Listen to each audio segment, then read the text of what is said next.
el concepto de seguridad era que la seguridad nacional estaba referida a la protección del Estado mexicano de alguna agresión del exterior. Y cuando decimos del exterior quiere decir de parte de otro Estado.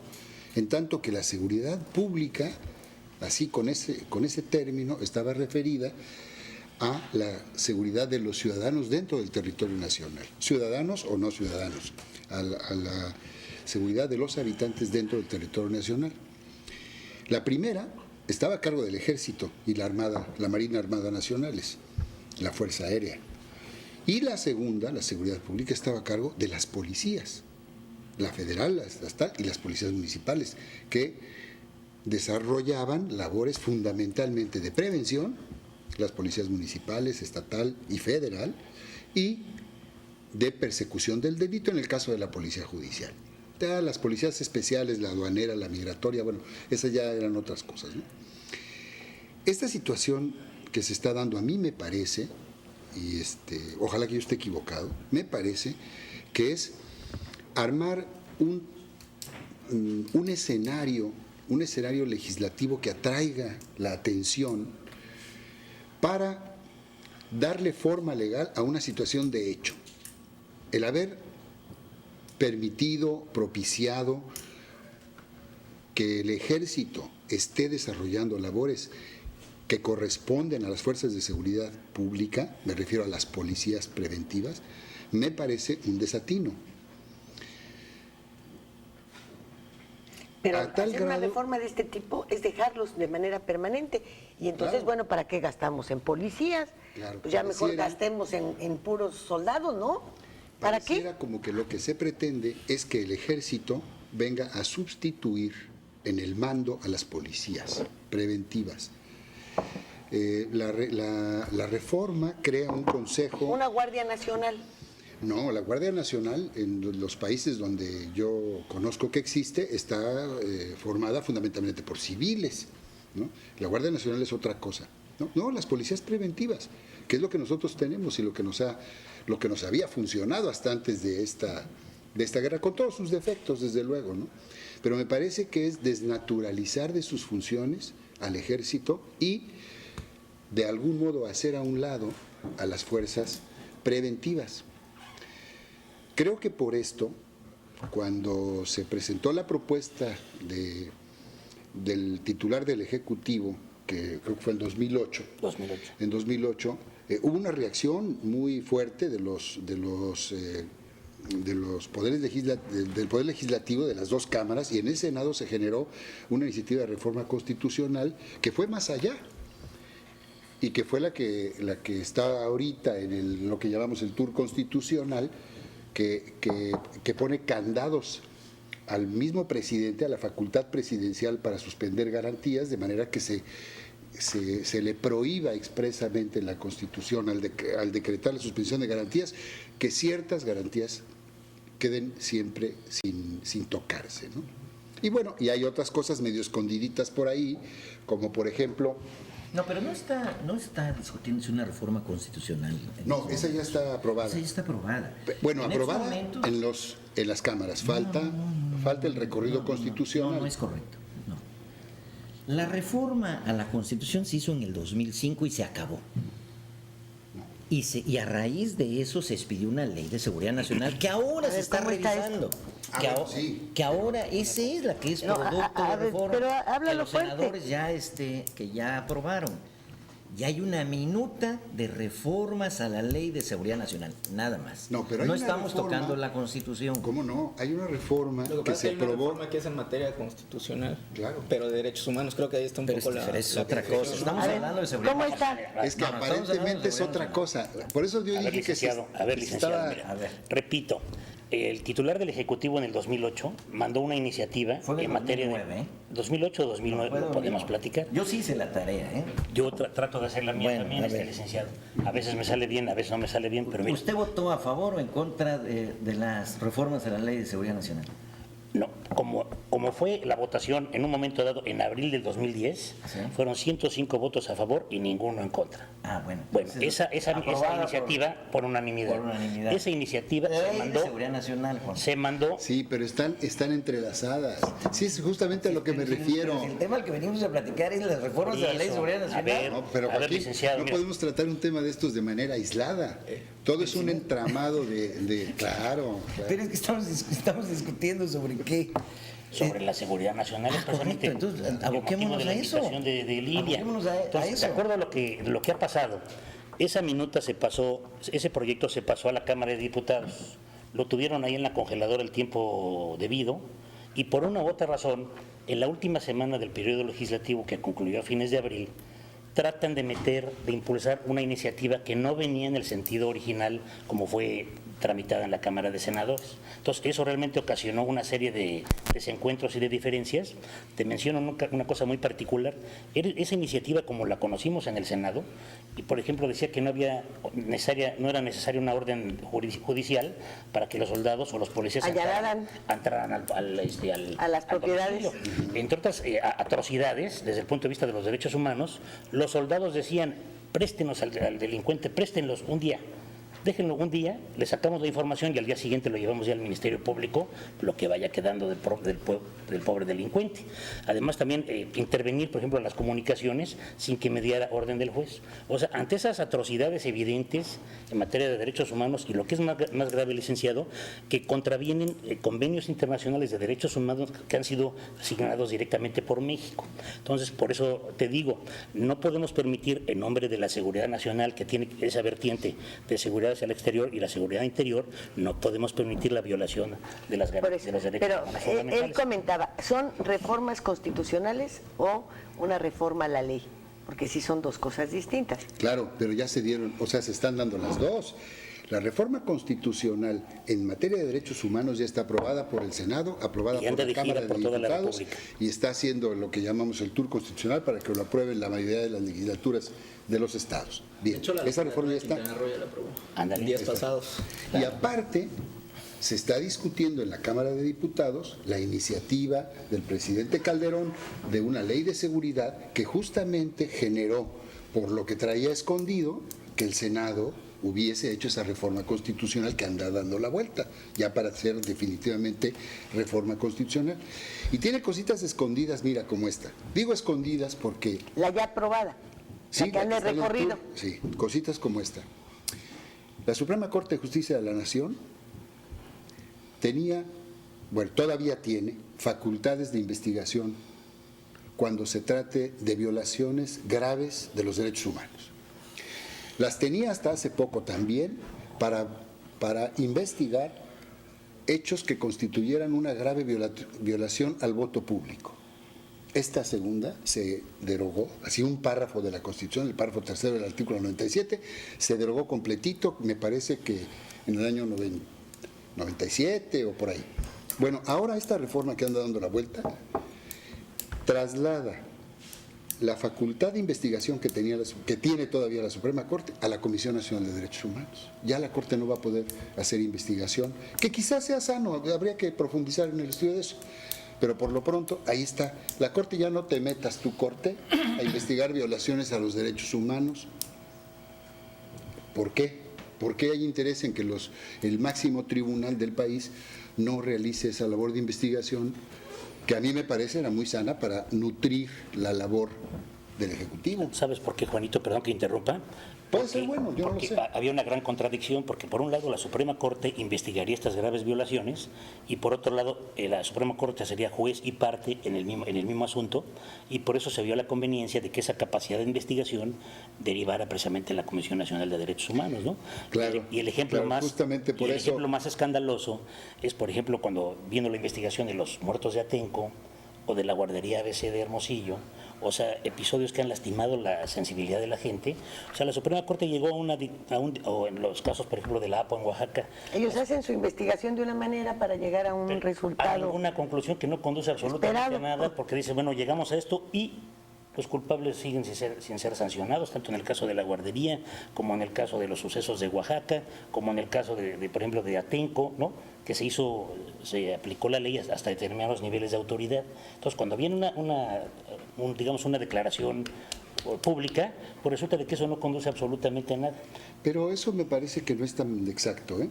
Porque sí surtió efectos cuando la violación al voto en Guanajuato en el año 47, surtió efectos en el caso de Aguas Blancas. Y yo no vale discutir en este Bueno, momento. pero también lo que pasa es que los magistrados de hoy tienen etiqueta calderonista. Hacen lo que el señor Calderón les ordena. Ay, el anatocismo y todo lo demás, ¿tú crees que esos han sido guamazos a la gente? Guamazos. Eso es otra, ya entraríamos en otro terreno, ¿no? Pero hablando de ese tema de la seguridad, porque estamos hablando de la seguridad, y decía Joaquín, no discutamos lo que no nos fuimos convocados a discutir. Yo estoy de acuerdo, pero no me parece que hablar de esta reforma a los derechos humanos esté tan desvinculada del tema de la seguridad nacional, claro, como la están concibiendo hoy día. Claro. Los dos temas que acaban de abordar de la investigación que tenía la facultad, que tenía la Corte, no tienen nada que ver, ¿eh? Ya se metieron en tema libre o qué, ¿no? Tu resumen fue muy bueno, el que presentó el programa al inicio, ¿eh? El tema lo centra, la introducción es en qué casos, esa es la parte fundamental, en qué casos el presidente de la República puede llamar al ejército, a la Armada y a la Fuerza Aérea para auxiliar a las autoridades civiles en un problema delicado y grave. Se están estableciendo reglas. No quiere decir que yo esté de acuerdo con ellas. Yo no sé si nos las podría explicar el senador, pero lo que se observa es que por una parte el ejército dice, bueno, me llamaron, ahora sí que a una fiesta, me invitan a una fiesta, pero no me dicen dónde están las reglas. Entonces el propio ejército quiere reglas claras para poder intervenir. Y la ciudadanía, la sociedad exige que esas reglas respeten derechos humanos y se apeguen a las garantías individuales que tiene toda persona, ¿verdad? Ese es el tema. ¿Cómo está? ¿En qué términos se aprobó? Pues mira, Lilian, a mí me parece que primero que nada hay una como ambigüedad conceptual, ¿no? Porque seguridad nacional no es sinónimo de seguridad pública y parte de ahí está el problema, ¿no? Seguridad nacional se refiere más a amenazas de origen exógeno que pongan en riesgo la supervivencia del Estado. Definido el Estado como lo queramos definir, con la propia ambigüedad del concepto, y se refiere más a amenazas de cuestiones exterior, como bien lo han señalado todos, ¿no? La pública, pues más amenazas de orden interno. Cuando surge la Ley de Seguridad Nacional en el 2005, obedece más a un proceso de democratización, supuestamente para tratar de prevenir precisamente que las fuerzas al servicio del Estado, no solo las fuerzas militares, sino incluso las agencias de seguridad nacional, lo que es el Centro de Investigación en Seguridad Nacional CISEN, que había tenido un antecedente muy oscuro que había sido la Dirección Federal de Seguridad, operaran al servicio del Estado y no de los intereses del partido o de la élite en funciones, ¿no? Yo creo que la Ley de Seguridad Nacional en ese momento y la actual están súper ligadas con el tema de derechos humanos. Voy a decir por qué. La reforma que, de hecho es la que sí más o menos conozco a grandes rasgos, es la que se acaba de aprobar en la Cámara de Senadores y en la de Diputados y que está en ese tour legislativo, como se denomina, para ser ratificada por los estados. Actualmente van 13 estados, entre ellos ya está Quintana Roo. Es precisamente la liga que hay entre esto de la seguridad nacional y las excepciones para restringir derechos, ¿no? Y que en esa reforma se abordan precisamente en el artículo 29, mediante el cual se menciona en qué casos valdría esa excepción del Estado, ¿no? Y no nomás es de que el presidente decida hay excepción del Estado, lo tiene que argumentar ante los secretarios de Estado, ante el procurador, y la que lo tiene que aprobar finalmente, o sea, él lanza el decreto, pero los que lo tienen que aprobar son las cámaras, ya sea que Sí, es el Congreso. El Congreso. El Congreso, claro. Reunido el Congreso, pero así estaba antes también. Así estaba antes. Y el filtro que sí se le puso, precisamente para que en aras de la seguridad nacional no se vulneren los derechos humanos, que esto ha sucedido lamentablemente en muchas ocasiones, como el caso, tenemos el claro caso de las dictaduras latinoamericanas, Argentina, por ejemplo.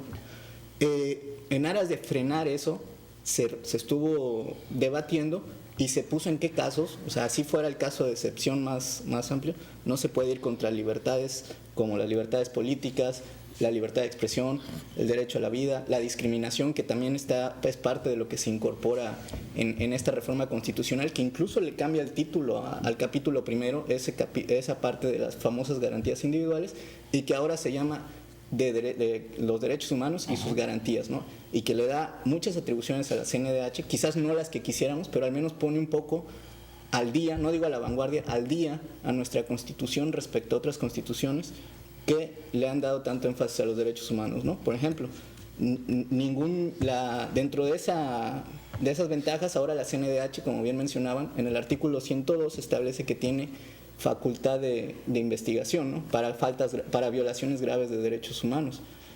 Otra cuestión importante que se incorpora es que los servidores públicos que no acepten una recomendación, una queja, una denuncia de la CNDH o de los organismos públicos defensores de los estados, en los estados, tienen que fundamentar el servidor público por qué no acepta esa recomendación, y además, en caso de que se considere que su no aceptación no es bien fundamentada, se le puede llamar a través de la Cámara de Senadores o de los congresos estatales para que comparezca, ¿no? Entonces creo que por ese lado esta reforma quizás sí nos estamos desviando un poco, pero está intrínsecamente ligado, porque la seguridad nacional es parte de un Estado democrático. O sea, el problema es cuando se malinterpreta esa seguridad nacional, ¿no?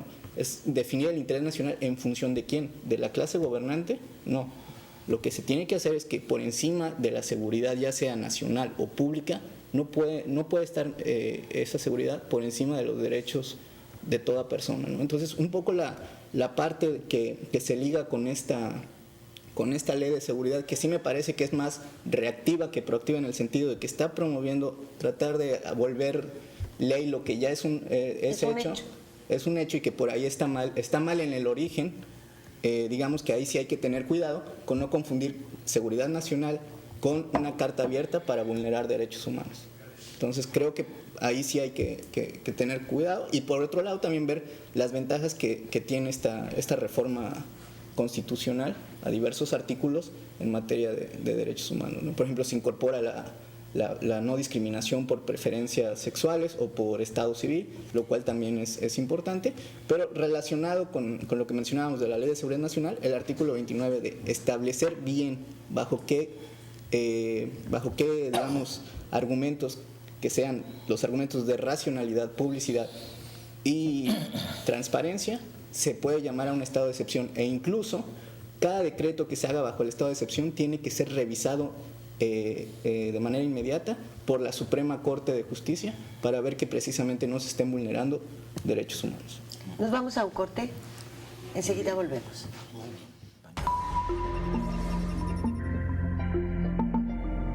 Fuego Cruzado.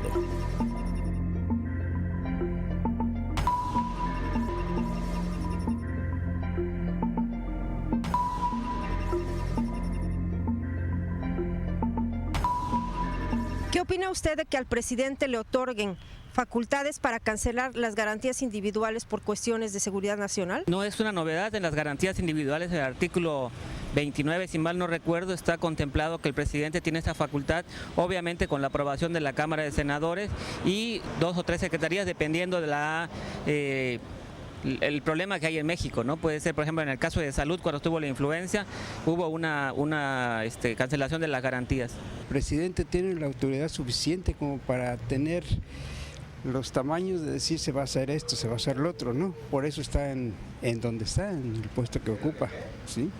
Ya todo lo que acuerden todos los gobernadores o la Cámara de Senadores es lo que se va a hacer, porque el presidente ya lo tomó en cuenta. Pues aplicaría con gente que está relacionada pues con la delincuencia organizada, ¿no? Pues lo que pasa es que no se puede juzgar parejo. Entonces en ese caso pues está mal, ¿eh? Hay violencia y de verdad que hay que tomar ciertas medidas también, pero ya muchas, me parece que, no sé, en mi opinión es que tengo muchas ideas por lo que pasa en mi país, ¿no? Que deja mucho de contrarrestar igual aquí.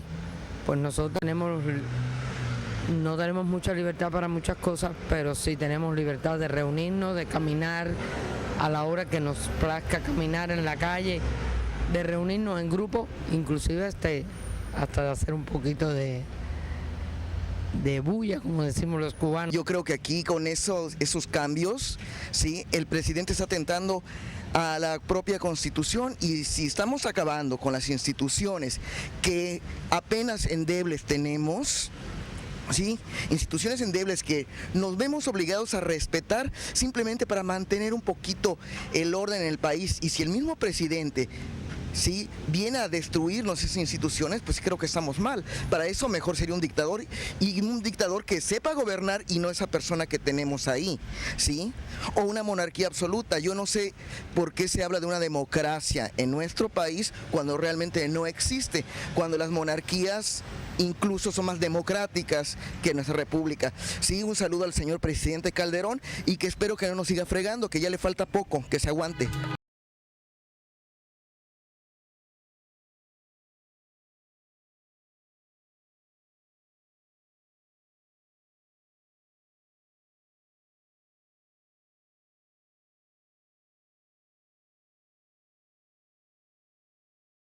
Parece que hace un momento, como mencionaban, el programa es muy interesante, pero podríamos aterrizarlo al día a día de los ciudadanos, porque de repente a los ciudadanos nos parece y nos llena de temor en muchas ocasiones por la ignorancia de los temas, y porque el día a día es completamente diferente. El día a día tiene que ver con estos camiones de soldados que de repente pasan y te avientan el vehículo y tú vas manejando y ellos se van sobre ti. Tiene que ver con lo que sabemos de violaciones a mujeres, tiene que ver con la cerrazón que los acompaña, tiene que ver con muchas cosas que alejan a los ciudadanos de la tranquilidad. Nos gusta ver a los militares en los desfiles. Nos enorgullece el ejército mexicano cuando desfila con sus tanques y lo guapotes que se ven los soldados y los generales y todo eso. Pero ya cuando los vemos en la banqueta, la situación cambia. Pero también mucho tiene que ver con todo esto que son leyes, más leyes, más leyes. Y uno se pregunta, ¿y quién las respeta?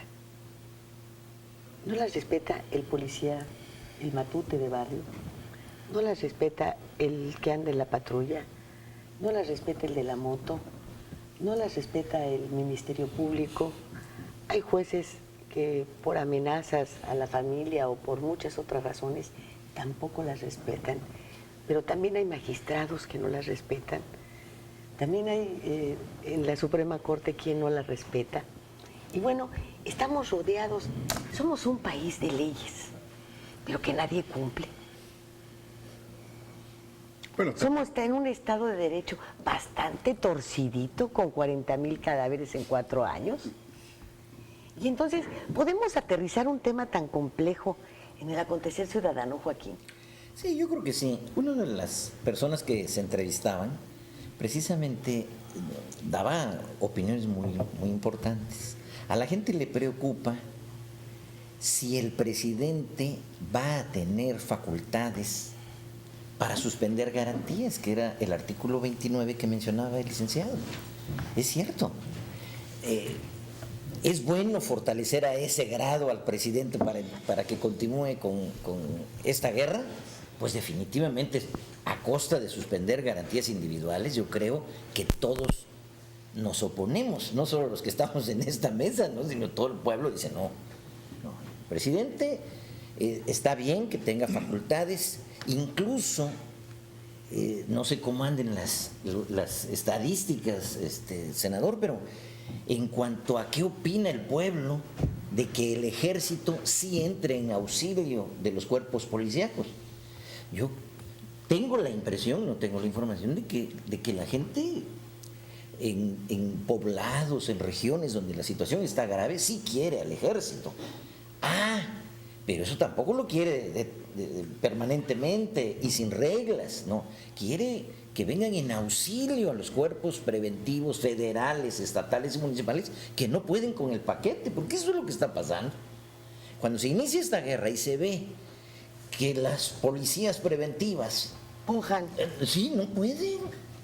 Bueno, unas no pueden y otras se corrompen hasta la médula. El ejército, si el ejército estaba, pues yo creo que en sus tareas cotidianas, saliendo de vez en cuando para el auxilio en casos de desastre, en colaboración con autoridades. No, también las quemas de marihuana y todo eso les correspondía, ¿no? Muchas Así cosas es, pero no a entrarle a una guerra a un pleito que constitucionalmente no estaba muy claro que debían entrar. Entonces, ¿qué hizo el Congreso, en este caso la Cámara de Senadores? A iniciativa del presidente, aprueban esta minuta de reformas a la Ley de Seguridad Nacional para establecer estas reglas que le permitan al gobierno federal continuar con esta lucha, pero con bases y con disposiciones específicas. A mí me parece, a reserva de analizarla más a fondo, y no quiero ser grosero, pero me parece que es buscarle mangas al chaleco. El texto actual del artículo 29 es clarísimo en cuanto a las facultades que se le conceden al presidente de la República y las limitaciones de su ejercicio. En primer lugar, en el propio artículo 29, de arranque hay presupuestos para que el presidente pueda ejercer esas atribuciones. ¿Y cuáles son esos presupuestos? En el caso de invasión, en el caso de perturbación grave de la paz pública o de cualquier otro que ponga a la sociedad en grave peligro o conflicto, habría que definir cuándo se da ese supuesto. Bueno, por ejemplo, Ciudad Juárez tiene la perturbación pública, sin duda alguna, ¿no? Ok, ahí el presidente puede. ¿Qué es lo que puede hacer el presidente? ¿Decretar supresión de garantías? No. Puede proponer la suspensión de garantías, pero necesita, como uno de los jóvenes que se entrevistó aquí, el acuerdo de los titulares de ciertas secretarías y la Procuraduría General de la República. Vamos a decir que incondicionalmente se lo van a dar porque son sus subordinados. Claro. Correcto. Pero necesita la aprobación del Congreso. Y ahí me parece que entra en operación la teoría de frenos y contrapesos que le da soporte a toda la teoría constitucional en que vivimos desde hace más de 200 años. Y además vigilado por la Suprema Corte de Justicia. Y vigilado por la Corte. Entonces, ¿para qué, digo yo, buscarle reglas? ¿Reglas qué? ¿Reglas de operación? No, ¿para qué si hay suspensión de garantías? Claro, hay abusos de los derechos humanos. Pero para controlar o para castigar esos abusos, que con reglas o sin reglas se pueden dar, existen las leyes del orden común que castigan al violador de derechos humanos. Y yo creo que hay renglones en los derechos humanos que deben protegerse sin duda alguna.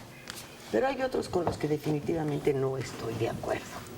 Mira, los de los derechos humanos dicen que cómo hay que tratar a los reos en las cárceles, pues como lo que son, como reos y como delincuentes. Y bueno, ahí sí no se trata de discriminación, ahí sí puedes ver quiénes son de un orden y quiénes son el otro. No es lo mismo el mochaorejas que incluso el que asalta un banco. Son dos delitos completamente diferentes, sí, pero también son dos perfiles de delincuente totalmente distintos. Entonces, que si hay que darles... que no es autoridad, sino... No, hombre, que si hay que darles de desayunar bien, y hay que darles una buena comida, y hay que darles de cenar. Oigan, de verdad, hay millones de mexicanos que no hacen 3 comidas al día. Y estás allá y se quejan de que, la comida es muy mala. ¿Qué esperabas, hijito? ¿Que te diera yo tu pastelito de chocolate? Oigan, eso de los derechos humanos también tiene sus pifias. A ver, que los maltratan. No, espérame. Voy a agarrar al delincuente y le voy a decir, no te vaya yo a lastimar tus manitas, sea a la hora de ponerte las esposas. Déjate, pongo crema. Pero oigan, ¿qué es eso? Vámonos al corte porque eso sí me molesta mucho. Ahorita regresamos.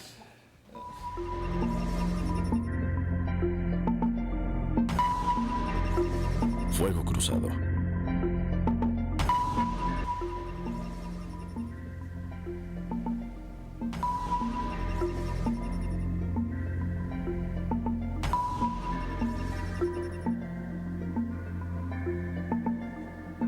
¿A quién le reclama usted la violencia? ¿Al presidente de la República o a los narcotraficantes? A las autoridades directamente, oigan, apoyen, ¿verdad? Sí. Porque cada día está en aumento esto y va a llegar un momento que no vamos a poder salir a la calle.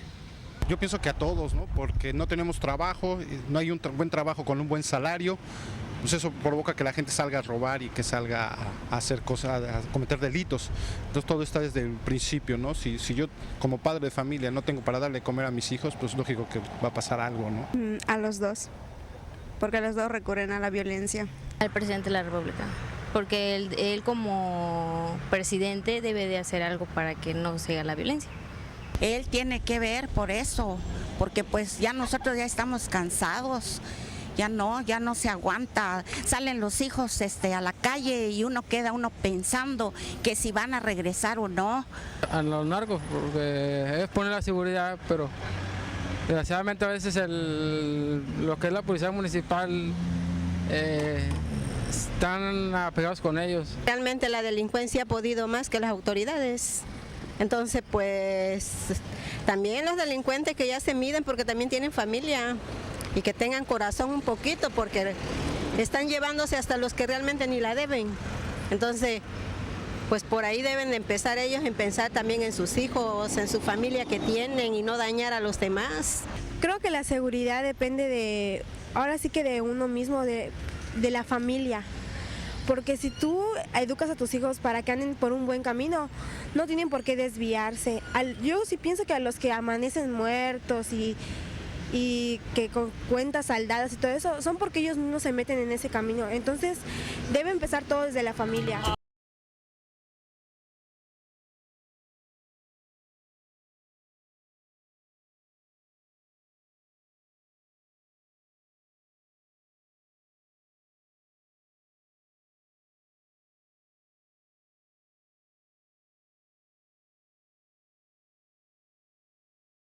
Momento que decía el senador que gran parte, un buen alto porcentaje de los que están en las cárceles son inocentes.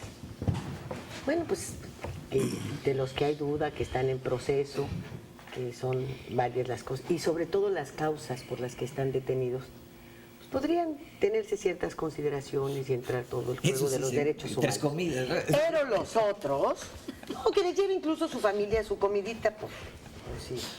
Pues como se le reprochaba a la Quina que le llevaran su comida, ¿no? Asesino, pues nada más del cadáver que le tiraron ahí enfrente. Pero bueno, sus problemas eran sindicales. Entonces son conceptos distintos, yo creo que son tratamientos distintos. Y bueno, una cárcel es un castigo, ¿no? Para el que delinque. Y que cuando te castigan te andan protegiendo, te andan cuidando. Oigan, ahí sí se les pasa un poco la mano. Fíjate que es interesante el comentario que haces, porque yo recuerdo que antes el sistema de las cárceles estaba en manos de la Secretaría de Gobernación.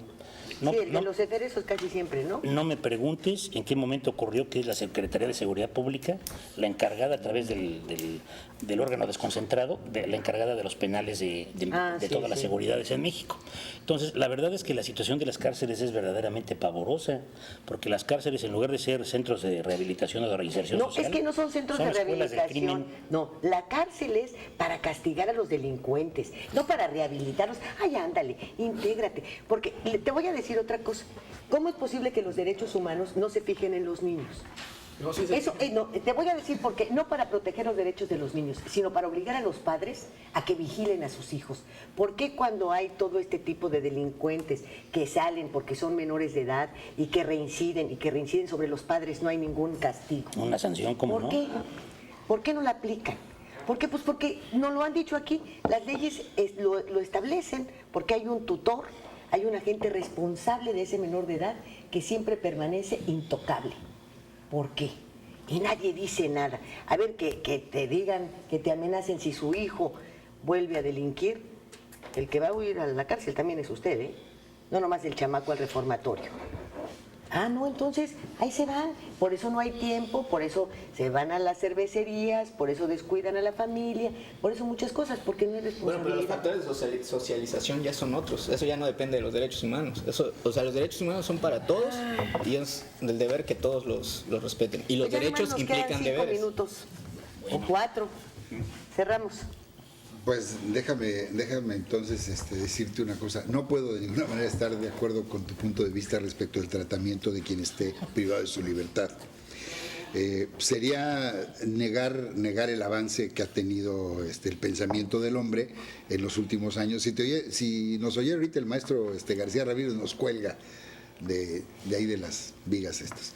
No creo, porque mira, yo pienso una cosa. Tendría que salir del closet y decidirse correctamente, tener la valentía de hacerlo y luego ya que nos castigue. Mira, si al delincuente, creo yo, no se le reconoce como una enfermedad social, nunca podremos avanzar en el combate a la delincuencia. Estoy de acuerdo contigo cuando se trata de asaltos, de gente que roba por hambre, por ignorancia, pero los que matan, los que decapitan, los que secuestran y terminan matando a la gente, la torturan, les cortan un dedo, les cortan una oreja. ¿Tú crees que van a tener rehabilitación? Son los más enfermos. Si tienen rehabilitación o no, no lo sé, no tengo el vamos conocimiento. ¿Vamos a crear la cárcel de los enfermos y la cárcel de los delincuentes comunes? No sé cuál sería el remedio, ¿no? Pero sí creo que la delincuencia es una enfermedad social y creo que hay que atenderla como tal, pero analizar en dónde está la enfermedad y cuáles son las causas de la enfermedad. Me parece que la sociedad sale perdiendo. Bueno, yo creo que derechos humanos y seguridad nacional son un binomio que no se contraponen, tienen que ir de la mano y que, bueno, derechos humanos pueden tener sus aristas, pero si no hubiera derechos humanos regresaríamos a la época de Robespierre o de Stalin y ahí sí creo que perderíamos más de lo que ganaríamos. Sí, gracias, Lilian.